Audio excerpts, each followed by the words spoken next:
আজকের ভিডিওয়ে আপনাদের সবাইকে স্বাগত জানাই। আমি সৌম্যজিৎ আর আপনারা দেখছেন নেচার অ্যাট মোস্ট। তো আজকের ভিডিওর টপিক যেমনটা দেখতে পাচ্ছেন যে যত গরমের গাছ আছে সেই গাছের কি পরিচর্যা এখন করতে হবে খুব বেশি গরম পড়ে যাওয়ার আগে। তো আপনারা দেখতে পাচ্ছেন এই যে আমি এই সব অ্যাডেনিয়াম গাছগুলোর কিন্তু প্রুনিং করে দেখিয়েছিলাম, একদম সব দিক দিয়ে ডাল কেটে দিয়েছিলাম, রুটস কেটে দিয়েছিলাম। এখন কিন্তু সবকটা গাছই আস্তে আস্তে বেশ সুন্দর পাতায় ভরে যাচ্ছে। আপনাদেরকেও এরকমই বলেছিলাম যে একটু সময় দেবেন, অবশ্যই সবকটা গাছে অনেক ফুল আসবে, অনেক পাতা আসবে, গাছগুলো প্রপারলি তৈরি হয়ে যাবে। তো এখন আপনাদের যেটা কাজ সেটা হলো যে এই গাছগুলোকে প্রপার নিউট্রিশন দেওয়া। তো প্রত্যেক মাসে একবার করে খোল জল দেবেন, তাতেই হয়ে যাবে, ঠিক আছে? আর এর থেকে বেশি কিছু করতে হবে না। আর প্রপার যে ফাঙ্গিসাইড আর পেস্টিসাইড দেন সেইটুকুনি দেবেন, তাহলেই হবে। কিন্তু মেন যেটা এখন যে এই যে সব জবা গাছগুলোও কিন্তু আমি আপনাদেরকে প্রুন করে দেখিয়েছিলাম। দেখুন কিছু কিছু জবা গাছ তো অলরেডি ফুল দিচ্ছে।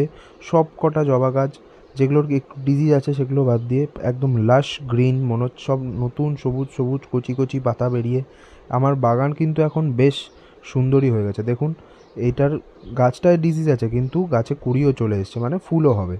এই গাছটার এখন যেই প্রবলেম সেটা হচ্ছে যে ওর মাইক্রোনিউট্রিয়েন্টসের ঘাটতি হয়েছে।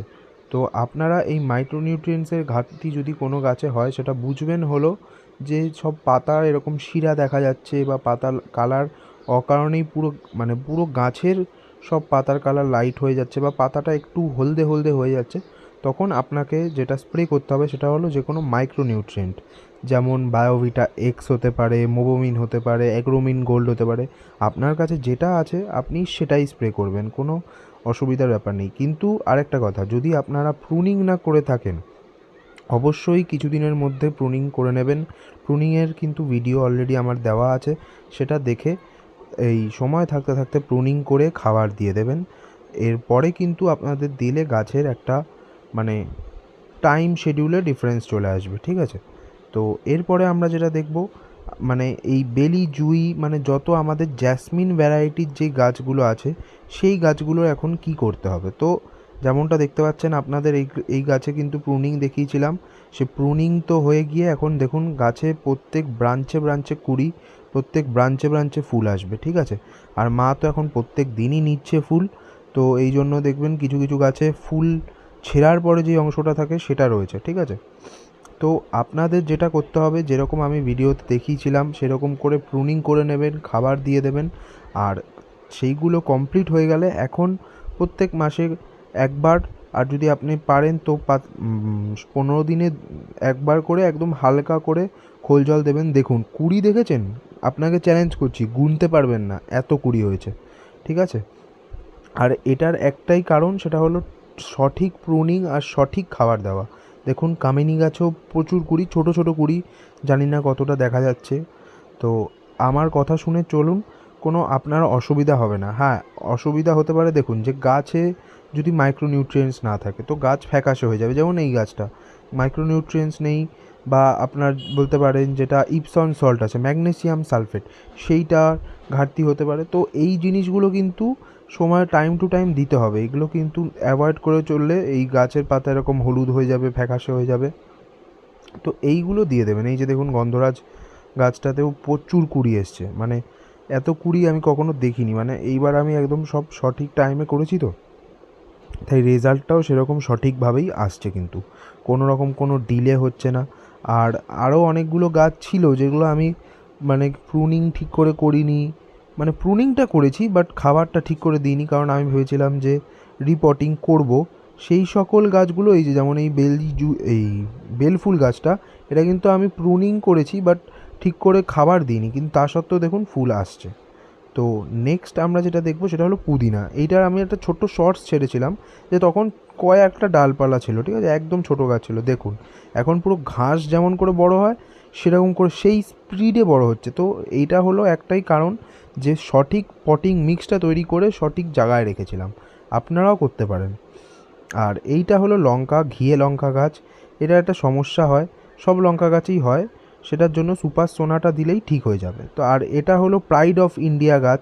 এই গাছটার অবস্থা একদমই খারাপ ছিল, আমি ভেবেছিলাম ওরা মরে যাবে।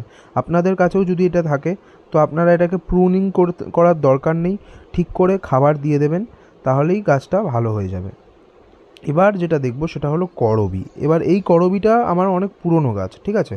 আমি ভেবেছিলাম যে এইটাকে এবার রিপোর্টিং করে দেবো, কিন্তু ও এত ফুল দিয়ে ফেলেছে, মানে প্রত্যেক ব্রাঞ্চে ব্রাঞ্চে কুড়ি ফুল।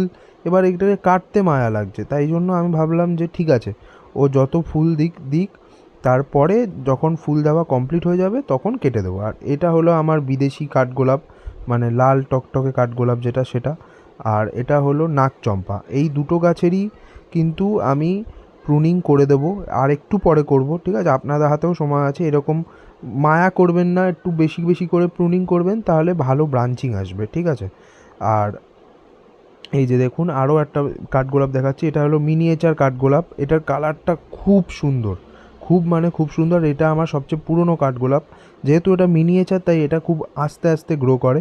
এইটারও আমি ভেবেছিলাম যে পট চেঞ্জ করব, মানে রিপোর্টিং করে দেবো, তো সেটার ভিডিও তো অবশ্যই আসবে, সেই নিয়ে আপনাদের কোনো সমস্যা নেই। এটাতে এখন ফুলও আসছে, তাই আমি ভাবছি যে কবে করব। তবে একটা জিনিস ভালো, যে এটা খুব গরমেও এটা করা যায়, কোনো অসুবিধা হবে না। আপনাদের থাকলে আপনারা কিন্তু রিপোর্টিং আর প্রুনিং করে নেবেন। এবার দেখাবো লেবু গাছ। দেখুন কত লেবু ধরেছে, আপনারা নিজের চোখে দেখুন। এটা নিয়ে এখনও কোনো ভিডিও ছাড়িনি। আর এখন আপনাদের একটাই কাজ, যাদের লেবুতে গুটি ধরেছে তারা প্রত্যেক মানে প্রত্যেক 15 দিনে একবার করে দিয়ে দেবেন হলো পাতলা করে সর্ষের জল, মানে সর্ষের খোলের জল। এই যে দেখুন লেবু দেখেছেন কত লেবু ধরেছে। আর তার সাথে দেবেন একটু করে চুন, আর দেবেন হলো যে কোনো মাইক্রোনিউট্রিয়েন্টস, যে মোবোমিন হতে পারে। দেখুন সবেদা গাছে দেখুন সবেদা ধরেছে, প্রচুর ফুল এসছে। এটারও সেম। আর তবে হ্যাঁ, এখন কিন্তু সবেদা গাছের কোনো রকম কোনো প্রুনিং করার দরকার নেই, যেমন গাছ আছে তেমন গাছ থাকবে। আপনারা শুধু খাবার দেবেন সর্ষের খোলের জল, আর তাছাড়া বায়োপটাশ দেবেন। আর যেটা দিতে পারেন সেটা হচ্ছে চুন দিতে পারেন, তারপর বিভিন্ন ওই হাড় গুঁড়ো যেটা মিক্সচার হয়, সেই মিক্সচারের সাথে ভার্মি কম্পোস্ট মিশিয়ে দিতে পারেন। এই টুকটাক খাবার দিলেই হবে, আর খুব ঘন ঘন কিন্তু দেবেন না। আর এইটা দেখুন, এটা হলো আমার ক্যালাঞ্চো। এই ক্যালাঞ্চো গাছ কিন্তু এই ফুল এখন কেন দিচ্ছে জানি না, ওর কিন্তু সিজন না এখন ফুল দেওয়ার, যেটা সত্যি কথা। ও আর একটু আগে ফুল দেয়। এই গাছটা যেহেতু হাইব্রিড না কী কারণ জানি না, লেট হয়ে গেছে। এবার এই যে যা আপনাদের কাছে যদি রঙ্গন গাছ থাকে, দেখুন আমার কাছে 3 রকমের রঙ্গন গাছ আছে। সেই রঙ্গন গাছের কিন্তু আপনারা এখন প্রুনিং করেই দিতে পারেন, একদম হার্ড প্রুনিং করে দেবেন। এইটা দেখুন, এটা কিন্তু খুব বাজেভাবে ডিজিজড, ঠিক আছে। এটাতে একদম মাইক্রোনিউট্রিয়েন্টস নেই বলতে পারলেই চলে। তো এখানে আমি কি করব, ডাইরেক্ট একদম চুন দেবো মাটিতে, তার সাথে দেবো হলো মিক্সচার, আর একদম মোবোমিন বা কিছু একটা স্প্রে করে দেবো। আর এই বাদ দিয়ে আর কিছু করতে হবে না, ও অটোমেটিক ঠিক হয়ে যাবে। ও আরেকটা জিনিস, ম্যাগনেসিয়াম সালফেট দিয়ে দেবো।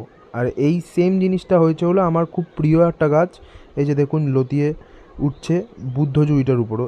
এই ডালগুলো ঠিক আছে, কিন্তু কিছু কিছু পাতা হলুদ হয়ে গেছে। এটার একটা অভ্যাস আছে যে ও নতুন শুটস যখন ছাড়ে পুরনো শুটসগুলোকে শুকিয়ে দেয়। তাছাড়াও এর একটু ডেফিসিয়েন্সি আছে। তো এইরকমই খুঁটিনাটি জিনিসপত্র জানতে দেখতে থাকবেন নেচার অ্যাট মোস্ট। আমি খুব শীঘ্রই এই কাঠগোলাপ নিয়ে একটা ভিডিও আনবো, আর ট্রপিক্যাল হিবিস্কাস নিয়ে একটা ভিডিও আনবো।